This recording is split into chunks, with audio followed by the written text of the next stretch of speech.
Chief Certified Meteorologist Betty Davis is here along with Max Makefield, our hurricane expert. Betty, we're going to start with you.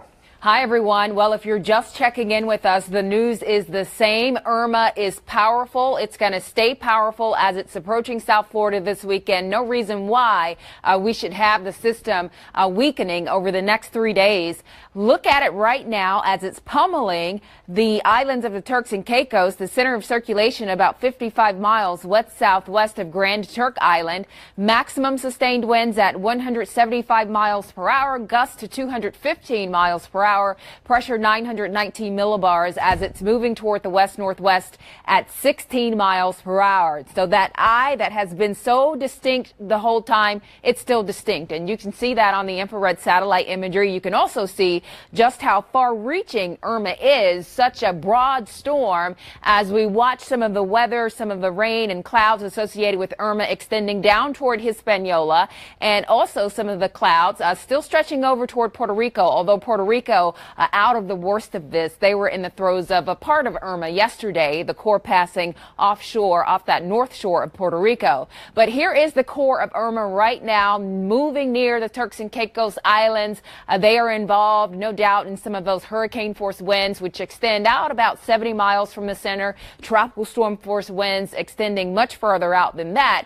And this system is moving in on the southeast Bahamas, too. So it's on its way, already delivering some clouds and some rains into the southeast Bahamas, the central Bahamas, into the northwest Bahamas, all those areas underneath a hurricane warning, actually, although it appears the core of this may just miss most of the islands, maintaining its position somewhere between that north shore of Cuba and the Bahamas as we're going out over the next several days. And that is going to bring us to our projected path on Hurricane Irma. So let's see what we have going on here. Moving toward the west-northwest on Friday, eventually coming down to a Category 4 as it's getting between northwest Bahamas and that north-central coast of Cuba.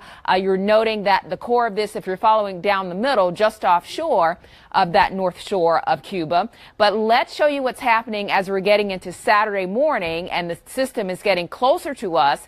And then by Sunday morning, I should say, it looks as though it's slated for a landfall over South Florida. I can't really say exactly where that's going to be, but more and more it looks as though we're going to have to deal with the landfall as it continues its journey on Sunday up the Florida Peninsula or somewhere near it, and then other areas of the southeast into next week we'll have to worry about Irma as well.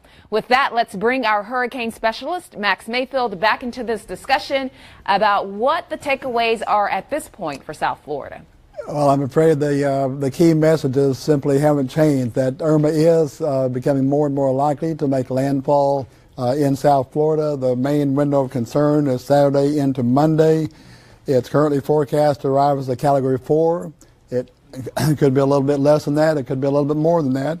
The threats are the destructive winds, the major storm surge, and the flooding rains, and a chance of some isolated tornadoes as well.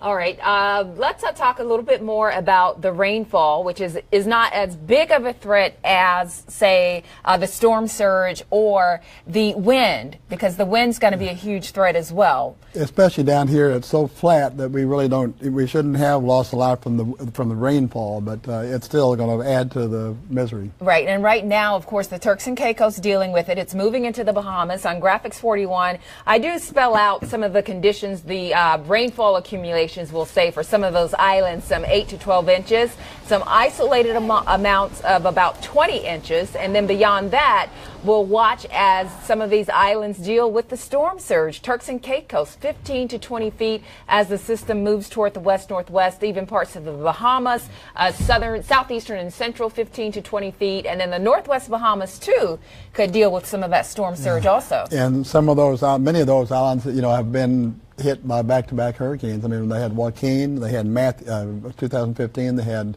Matthew last year, so some of those islands, this will be the third year in a row.